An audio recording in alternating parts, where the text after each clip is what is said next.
The following is a Thorpe TV production brought to you in cooperation with Jack Thorfinson. Ladies and gentlemen, welcome to a very special evening gun chat.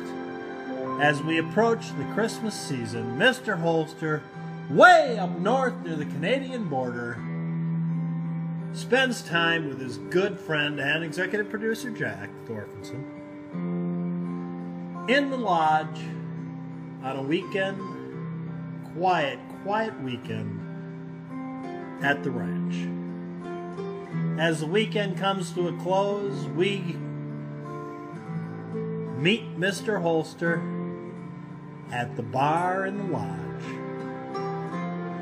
where he tells us about the events of the weekend and looks at a gun. Ladies and gentlemen, let's have a big round of applause for Jack Thorfinson and Mr. Holster!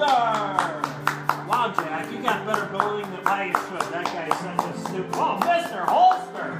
Yeah, he's an idiot. What you doing a show with Mr. Holster for? Oh, Mr. Holster, yeah! Howdy, Parge. Yeah, that's me. What are you doing down there, Jack? Nobody can see you down there. Come here, Jack. Come here. Come here.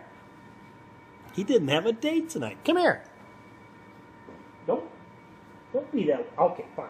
Just a second. Just make an appearance, all right? Just get up in the bar for a second. Say hello to everybody. Now, did that kill you? I mean, seriously, did that kill you? Hey, excuse me. Did that kill you? Yeah, I know. You don't get paid to talk. It's okay, fine. Fine, be that way. Go do your thing then. Be a producer. Howdy, pards. Mr. Holster here. Yeah. Sunday evening gun chat, and I want to show you a couple things. If you watch the SOCS Show on Friday night, you know, it's been weekend after weekend, just Jack and I here. And, of course, Friday night, Jack had a date. Saturday night, Jack had a date. But guess what? Yeah, he had a date tonight. And he brought the truck back empty, didn't you? Yeah. She told you what, Jack? Come on. Come on, Jack. Can I tell him? She said, why don't you come around about 5 o'clock? Nobody will be here. And Jack did, and no one was there. So he's back. Yeah. Well, at any rate, here we are, Sunday evening gun chat. Just by ourselves, just Jack and I, and look what I got out for the two of us. We're going to have it as soon as the show's over. There you go. Can you get a good look at that? You want to sniff it? Yeah. That's half Highland, half Hereford, and it came out of that really obnoxious steer named Pavorati. If you watch if you've been watching my show for a while, you remember that in the summertime, Pavorati got into the apple orchard, and I was screaming at him, and I had to run out in the middle of the show and chase him out. That was the guy, and yeah, I said that day he wasn't going to last long. Well, there you go. There is a good look at Pavorati, and yeah, that was the thumbnail. And he's absolutely delicious. He is. I don't feel so bad about him now because, yeah, he's delicious. That's what Jack and I are going to have as soon as we're done with the show. That and some onions, and Jack's got the fryer going on. You better watch that fryer, by the way. No, don't tell me you know what you're doing. You're in here. The fryer's out in the dry bean. If you burn the dry bean down. Anyway, we're having French fries. American fries he's making in the fryer. Hopefully. Yeah, we're going to have a great dinner afterwards. And I'll tell you, this was a really, really, really cold weekend. And I woke up on Saturday morning to find that I looked out the back window of the lodge here when I woke up, and yeah, there were horses out there. And a lady was pushing at the fence all day long the day before, and I kept going out there and told, quit pushing at the fence. She was pushing at the fence in the apple orchard, and I kept telling her, scolding her not to do that. Well, apparently she pushed enough during the night that she broke the fence down, and all of them went out, and had just a fun time eating hay out of the cattle's bales of hay. And I woke up to all of them eating out the centers of the bales, which reminds me of a story that I'm going to tell here in a few minutes, because it's a Christmas story. We'll look at the gun first before I tell you that story. So yeah, I had to fix the fence, and apparently deer had once again crossed the fence line and shortened it out, and that's apparently all it took. Just that, and me not looking at it, fixing it. I should have fixed it yesterday, and I knew that was the problem, but Mr. Holster's not afraid to be lazy. As Gus would say, and from Lonesome Dove, I'm glad I'm not afraid to be lazy. Any rate, so yeah, that was, and yeah, I had to clean everything because the wife's gone, and yeah, I had to clean everything up. Plus, I had to get the Bobcat out and pick up the bales that they chewed out and put them in the cattle feeders. Otherwise, the wife would have known it all happened. I didn't want to be in the doghouse. No, not Christmas week. So, yeah, that was the excitement, and we had to fix the fence. And to add to all that excitement, it's sub-zero here. Yeah, that's great, huh? So it's one of those weekends. It was a trying weekend. So we're looking forward to eating Pavorati after the show, and having a couple beers. Jack and I are going to have a couple beers, and we're going to eat Pavorati. Right now, I'm getting a little thirsty. All this talk, I'm going to have myself a little Diet Coke. So I don't get too parched, whatever. Just a little Diet Coke in a glass. Yeah, much better. Okay. This is what I got out for evening gun chat tonight, guys. And I got this out for a reason. Hey, he did something for a reason this time. I got this out. It's a Beretta Bobcat. I guess they call them Bobcat, Tomcat, Bobcat. Bobcat is this one, and the Tomcat, if I got this right, is the 32. This is the 22. It's also available in a 25 ACP. I don't know how much longer they're going to make these. And not to say anything bad against Beretta. I'm not saying anything bad against Beretta. Matter of fact, I like Berettas. Carried a Beretta 92 D Centurion for quite a while. Back in those Clinton years. Yeah, that was a hot... That was the state's... Well, any rate. Yeah, and so I like Berettas. That very accurate gun, the 92. This is kind of a mini 92, but not really, but kind of sort of. Got a pop-up barrel. So you can load this without having to cycle the slide. The slide still cycles, but you can load it without cycling the slide.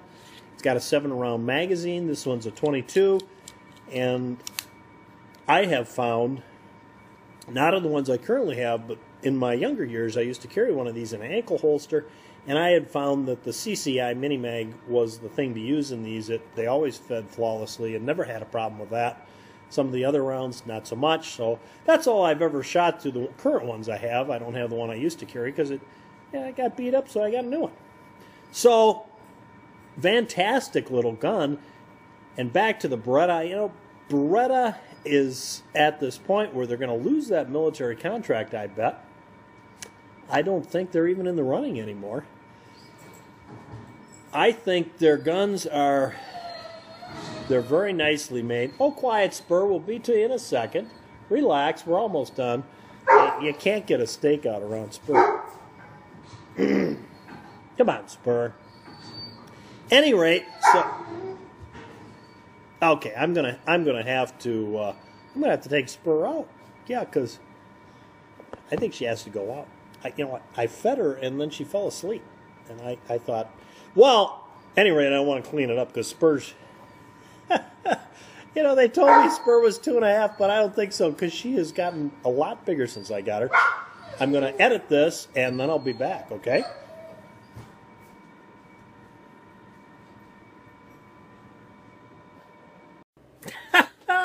Yeah, he's... Mr. Holster's such a putz. He's taking his dog out. Yeah, so we're just filling while he's doing that, filling in. And so I'm going to take this opportunity to tell you the story Mr. Holster forgot to tell you when he did that video. My uncle Well, it'd be my great uncle, actually. My grandfather's brother, that would be my great uncle, right?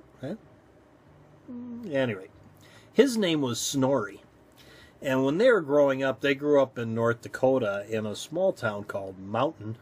A lot of Icelanders settled there in Mountain, North Dakota.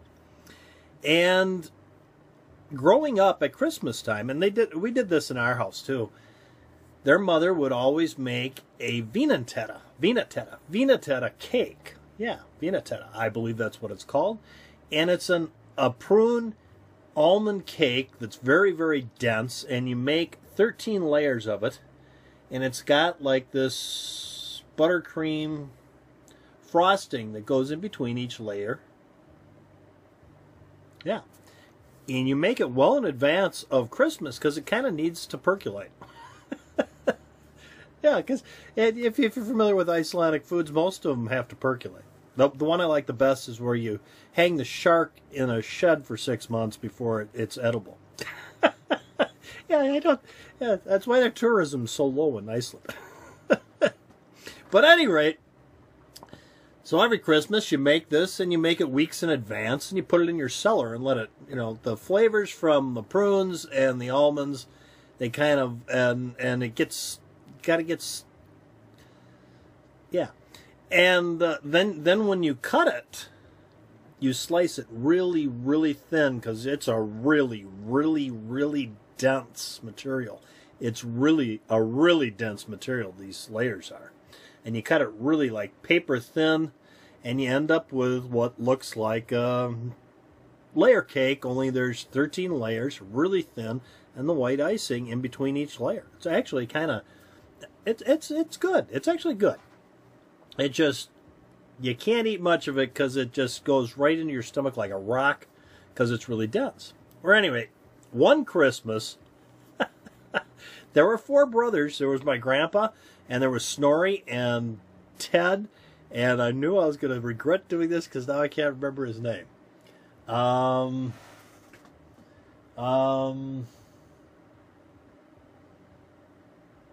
Maybe there were only 3 brothers. That's why I can't remember his name.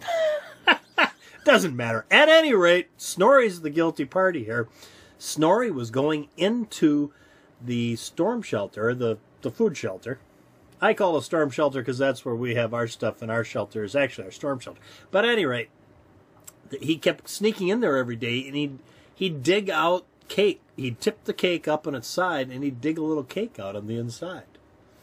And he'd do this every day and eat it.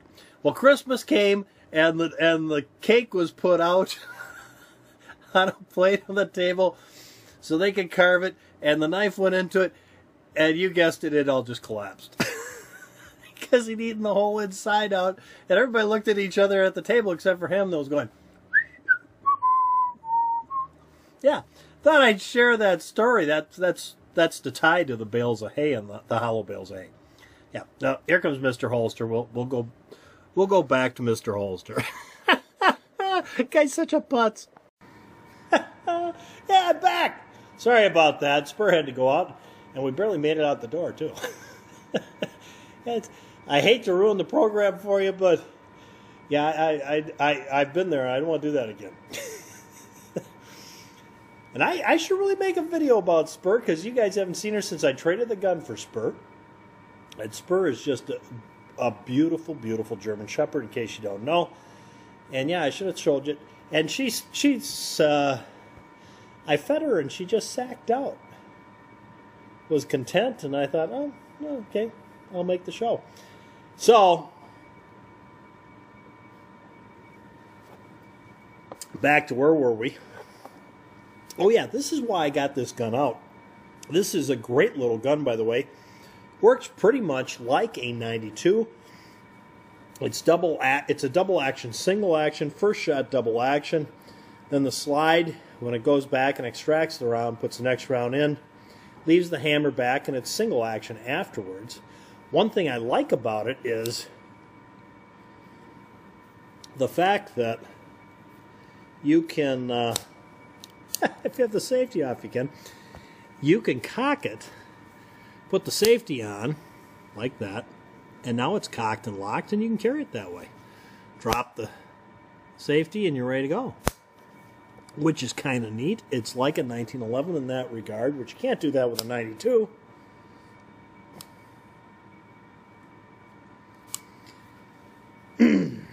But it does have that full double action trigger. If you can carry it like this, the hammer down, and have a full double action trigger on the first shot, and then it'll go to single action. In that regard, then it's operating just like a regular 92 would. 22 long rifle or 25 ACP is what they're currently making, and I think they're going to change things.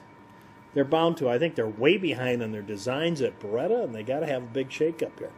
They lose that contract to the U.S. military, they'll still be able to sell those 92s for a long time, I'm sure, but they're going to want to start bringing some new blood in there. Of course, they've got the Storm, which is a fine gun, but I think that's waning in sales from what my local dealer tells me.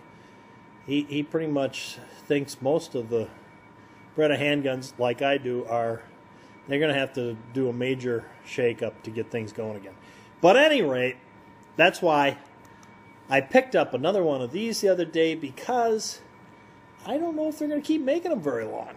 I'm worried about it. Everything's going to polymer striker fired, and I'm worried they'll quit making these, so I picked one up. At any rate, when I got it, I started thinking about, and this is why making this, or using this gun tonight to talk about this, you know what the gun feels like? It's got a great grip because it's a little fuller grip. And of course, I can't get my pinky on it, but you know, the 22, you don't need to. It's got a fuller grip, and you know what? It reminded me of the new Ruger LCP2. That grip is considerably larger than the original LCP, and really the size is about the same. I couldn't put my finger on it when I was looking at the gun, and I held it. I went, yeah, it's a fuller grip. Seems familiar. Huh. Yeah, here it is, guys. Quite similar to this gun in the size and the feel. So I thought I'd share that with you tonight because I thought it was interesting. And I tell you how much of your life I've wasted, but you know, with the editing, I don't have the slightest idea what it's going to be. I would love to sit and talk the rest of the night away with you on this beautiful Sunday night, coming up to Christmas time, but I'm not going to. You know why? Yeah, because of those babies. Jack and I, we're going to go eat these beautiful steaks, and I suppose I'll have to share mine with Spur. So be it. Thanks for tuning in. Before I go, I've got a little contest going on right now, and we're getting close to 2,000 subs. It's a 2,000 sub contest. When I get to 2,000 subs, that's right, I'm drawing the winner. You may want to get your name in the...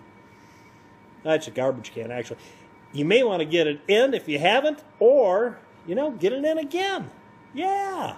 And here's your chance. All you got to do right now to get your name in the contest is this. Number 1, you got to be a sub.